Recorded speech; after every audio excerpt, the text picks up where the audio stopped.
Good afternoon. It is now 6 o'clock. I would like to call to order the Richland County Administrative and Finance Committee meeting for September the 23rd, 2025. Madam Clerk, can you call the roll, please? Here. Little, Here. Livingston, Here. Weaver, Here. Aline. Here. We have a quorum. Thank you very much, ma'am. On to item number 2 on the agenda, the approval of minutes from July 22nd, 2025. Move to approve. Second. It's been moved and properly seconded. Madam Clerk, can you call for the vote, please? Pugh, Yes. Little, Livingston, Yes. Weaver, Yes. Aline. Yes. Motion approved. Thank you, ma'am. Item number 3, the adoption of the agenda. Is there any changes or deletions? ACA Thompson? No, Mr. Chair. All right. How about you, Mr. Attorney? No recommended changes. Thank you, sir. If not, I entertain a motion for approval. Second.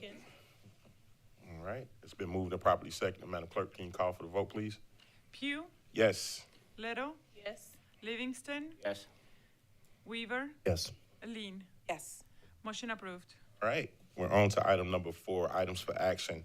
Item 4A, Community Planning and Development, Business Service Center. The Business Service Center's new amended ordinance. I would like to recognize Mr. Kavanaugh.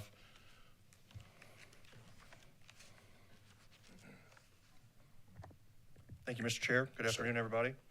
Afternoon. What we have in front of the body this afternoon, excuse me, my voice is kind of going out, but is to adopt the 2025 business license class schedule by NAICS code.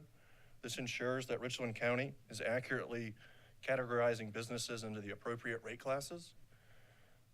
This is in alignment with industry standards. In addition to adopting the business license class schedule, we're going to need to adjust the business license tax rates, which will maintain the overall business license tax revenue. In the new 2025 business license class schedule, more industry types are going down in rate classes, which essentially makes their business license cheaper. And so the adjustment of the rates will ensure that the county won't lose any overall revenue in business license tax collection. Another aspect of the ordinance amendment is clarifying the language in code section 1616 and 1618. This provides greater transparency for both license officials and the license holders, clearly outlining the conditions under what would need to happen for a license to be revoked. In addition to that, we created a separate rate class for rooming and boarding houses. We put them in a 9.80 rate class, which is needed to offset the cost of regulating that industry. Over this year, myself and the fire marshal's office have had a lot of encounters with that industry type, and putting them in a 9.8 ensures that we're not losing money spending time just on that industry type. We have more control on what we charge for that business license. One Scribner's error on page 14 of the agenda packet. For the NAICS subsector in sector 49 for transportation and warehousing. If you scroll down just a little bit, and I have handouts I can pass out as well. On 49 where it says transportation and warehousing, where it says they're in a rate class 1, they're actually supposed to be a rate class 2. This will be changed if passed to full council, and it won't have any overall impact on the ordinance amendment itself. It was just an unintended error. And it also appears on page 36 on the clean copy. And I'm happy to answer any questions any of y'all might have regarding this ordinance amendment. Mr. Kavanaugh, I have a question. How do we compare to other municipalities of our size with business license? The rates themselves, as far as I can tell, we're still the cheapest business license in South Carolina.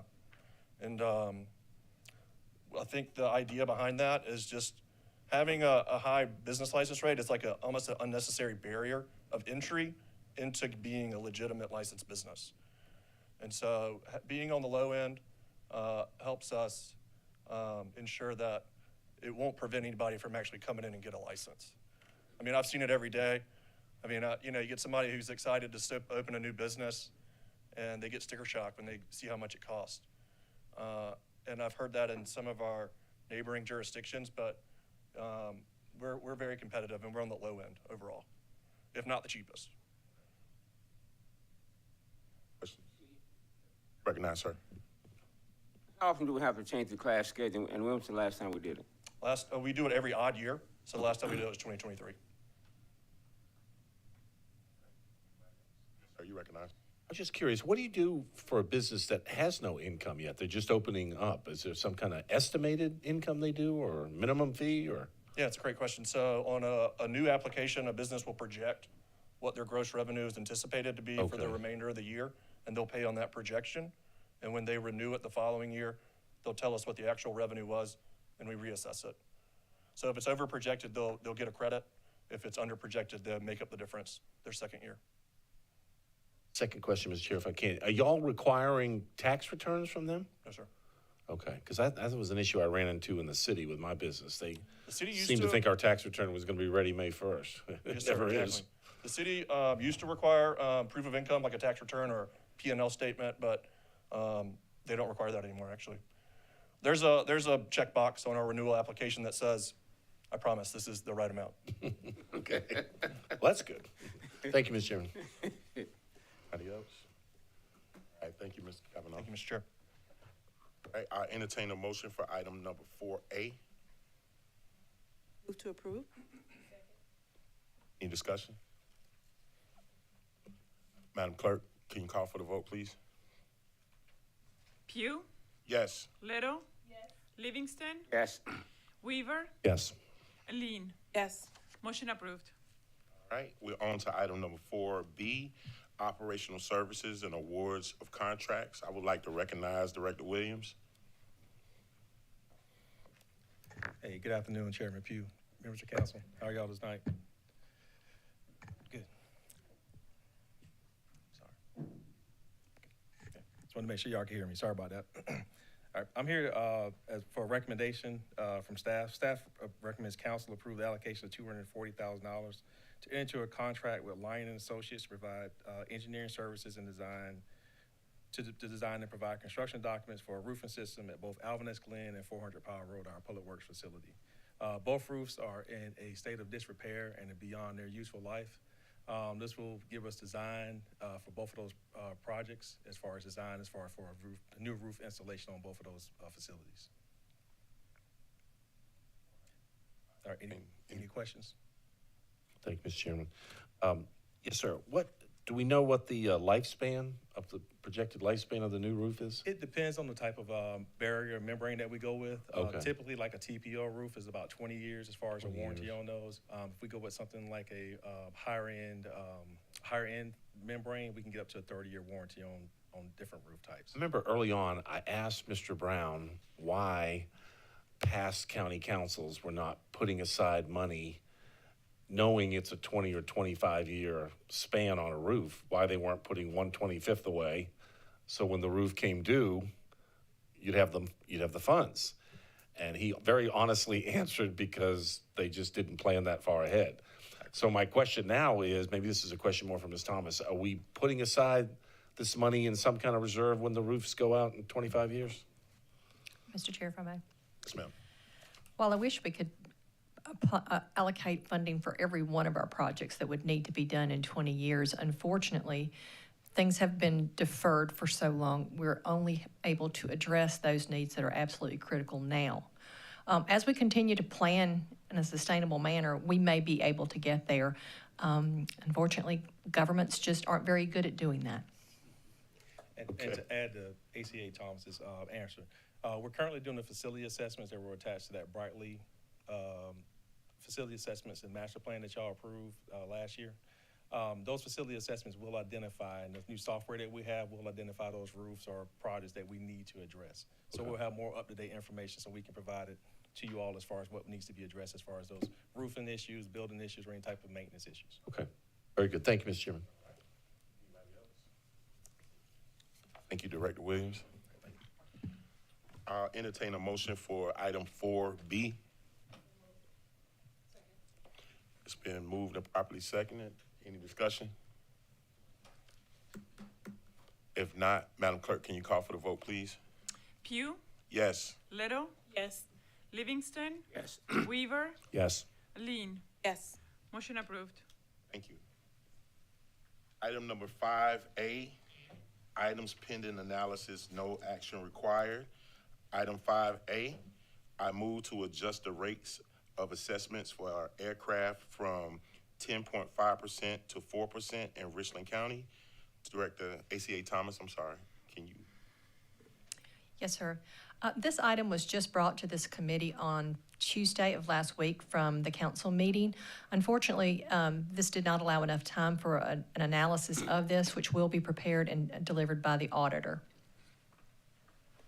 Thank you, ma'am. Any questions? Yes, sir. Can we at least talk about, some of the things we want to make sure we have before we come back, some information? Have that discussion, sir. The total revenue is going to be impacted, stuff like that. What others are, what the rates, comparable rates, other areas, just some general information that I think will be, think of some things. Sir?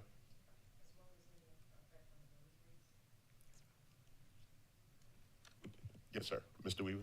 Thank you, Mr. Chairman. I'd just like to tell the members of the committee, one of the reasons that Councilwoman Teresa and I suggested this motion is because while the auditor is doing a better job of collecting from those that apparently have not been paying in the past, that's fine. But we've heard a good bit, y'all probably have gotten the emails too, from airplane owners that are threatening to go to another airport with a higher rate. And there's very little question that Richland County is now one of the highest rates in the state, if not the highest. So we're just trying to put us in a more competitive position to help Jim Hamilton Boulevard, airport, and keep these folks home, buying fuel, helping the county. So I think in the long run, it'll be better for the county. Yes, ma'am. Go ahead. Of the planes that are housed there, is there a way to find out how many of them are owned by corporations and how many are owned by private citizens? ACA Thomas, would you like for us to send these questions to you in an email so that way you'll have exactly what we're asking? Therefore, when we come back for a report, then we'll have those questions answered. Yes, I sir. have Mr. one more, Livingston, so you recognize? I may forget by that time. I like to know the difference too, because, we're talking, that's a big old jump too, from 10.5 to 4%. I'd like to know what it means if you did 6% or different levels or whatever. Because you have the option to do anything between that range, correct? Attorney Wright, you recognize? Mr. Chair,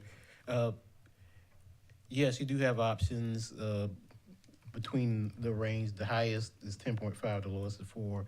But this is actually under the purview of the auditor, who is an elected official.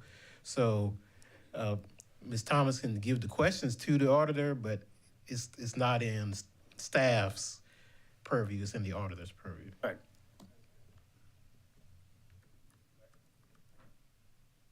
Anybody else? All right. If not, we'll move on to item number 6 on the agenda. I entertain a motion for adjournment. Move to adjourn. It's been moved and properly second. Any discussion? If not, Madam Clerk, can you call for the vote, please? Pugh, Yes. Little, Yes. Livingston, Yes.